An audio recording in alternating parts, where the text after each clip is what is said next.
Hi, I'm Missy with helpthehelpers.us, and today I'm going to be showing you how to make the sheet mask. The sheet mask can be made with any woven fabric, like sheets you're not using or quilting cotton. It just needs to be 100% cotton. So I've cut my first panel. It is 9.5 inches by 15 inches, and I'm going to fold it in half and press a crease in the middle. That'll be a guideline for myself here in just a minute. I have also taken 2 hair ties and cut them to make my ear straps. If you don't have any hair ties, you can also use regular elastic. You need about a 6.5 inch piece. Okay, so the next step is we are going to stitch these to your panel. You're going to end up stitching from the top right down to the bottom corner, turning and stitching, and then letting off, and then flipping it over and doing the exact same thing on the other side, leaving yourself an opening here so you can flip it. So to start, I'll open this up, and then using the crease that I made myself earlier, I'm gonna sandwich the hair tie in that crease. It's important that this is not coming over. You don't wanna sew that right there, so just make sure that's out of the way.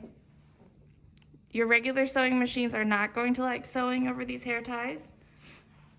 So what I do is I start sewing a little bit ahead of it, and I'm gonna reverse over it. I'm lining up the fabric with the edge of my foot, so it's about a 1/4 inch seam there. So I'll start sewing, and then once you go over there, you might have to manually move it across that. And then just take your time to go over it again. I can sometimes pull it forward just a little bit to get it over that hump. And then go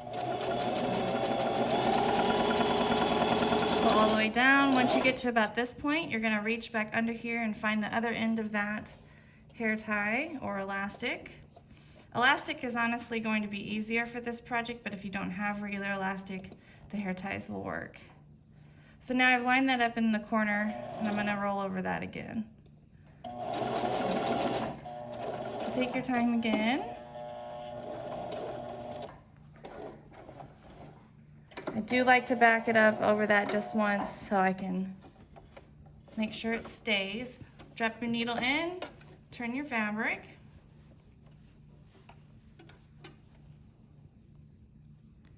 And then we're gonna go about 3 inches or so over. Just leave yourself enough room so you can turn it. Back stitch to close that one. We're gonna do the same thing on the other side. So I usually flip it over so I can put this in the top right corner again.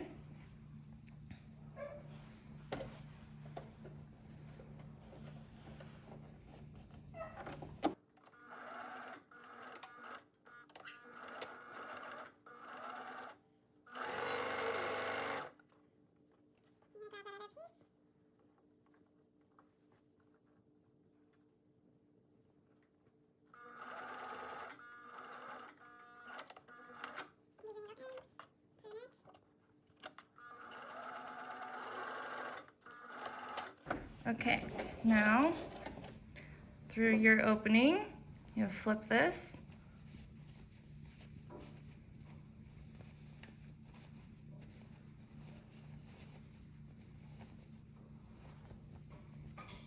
It should look something like this. Okay, so now we're going to make our folds. So you're going to come up from the bottom or the top, it doesn't matter, about 1 inch, 1.5 inches, and you're going to pinch the fabric. So you just pinch it and then make a fold. And then you're going to do the exact same thing, just a little bit above it. And I'm folding it up about 1 inch, but what you want to end up with is about a 4-inch finished panel. Oops. So that's about good. I might bring it up just a little bit more here. And then what I'm gonna do to save myself from having to pin anything is go ahead and just press this down. Not sliding it over, just lifting it and pressing it down with some steam. Careful not to get your elastic or hair ties, it might melt it. To finish the mask, you're just going to stitch these pleats down and then also close the opening that we flipped the fabric through earlier. So you can start back here, but you might go over your hair tie again. So I just start at the pleat itself. It'll save time. This can be a more narrow hemline too. I'm just gonna start, back stitch. And then once you get to the top, back stitch again. And then you're going to repeat on the other side.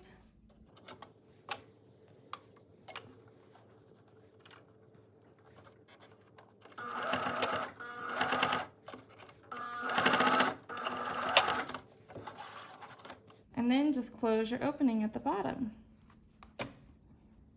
So there was my opening. I'm gonna go a little bit past where I stopped.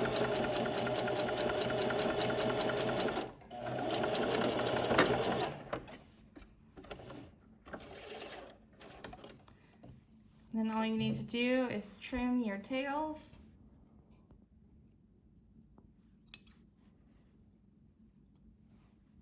All the way around and you are done.